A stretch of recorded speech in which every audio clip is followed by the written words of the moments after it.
سید السادات حضرت حسین رضی اللہ تعالی عنہ اپنے بھائی حضرت حسن رضی اللہ تعالی عنہ سے بھی 1 سال چھوٹے تھے۔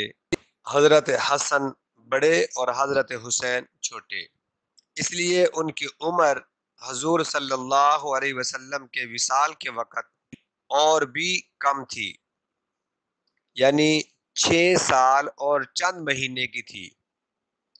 6 سال کا بچہ کیا دین کی باتوں کو محفوظ کر سکتا ہے، آپ خود اندازہ لگا سکتے ہیں۔ لیکن سیدنا حسین رضی اللہ تعالیٰ عنہ کی روایتیں حدیث کی کتابوں میں نقل کی جاتی ہیں، اور محدثین نے اس جماعت میں ان کا شمار کیا ہے جن سے 8 حدیثیں منقول ہیں۔ حضرت حسین رضی اللہ تعالیٰ عنہ فرماتے ہیں کہ میں نے حضور اقدس صلی اللہ علیہ وسلم سے سنا، کوئی مسلمان مرد ہو یا عورت ہو، اس کو کوئی مصیبت پہنچی ہو، پھر وہ عرصہ کے بعد یاد آئے، اور یاد آنے پر پھر وہ انا للہ و انا الیہ راجعون پڑھے، تو اس کو اس وقت بھی اتنا ہی ثواب پہنچے گا جتنا کہ مصیبت کے وقت پہنچا تھا۔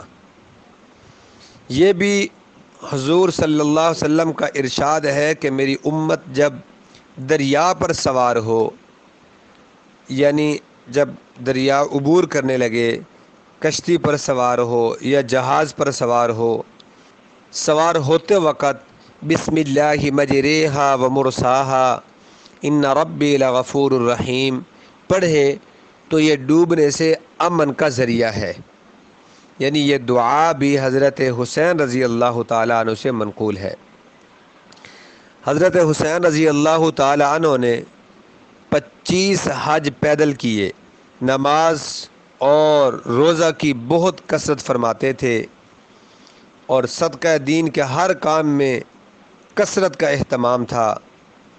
حضرت ربیعہ رضی اللہ تعالیٰ عنہ کہتے ہیں کہ میں نے حضرت حسین رضی اللہ تعالیٰ عنہ سے پوچھا کہ حضور صلی اللہ علیہ وسلم کی کوئی بات آپ کو یاد ہے؟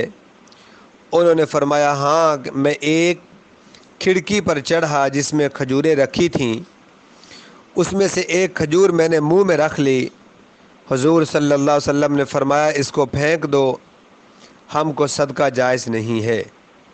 حضرت حسین رضی اللہ تعالی عنہ سے حضور صلی اللہ علیہ وسلم کا یہ ارشاد بھی منقول ہے کہ آدمی کے اسلام کی خوبی یہ ہے کہ بیکار کاموں میں مشغول نہ ہو۔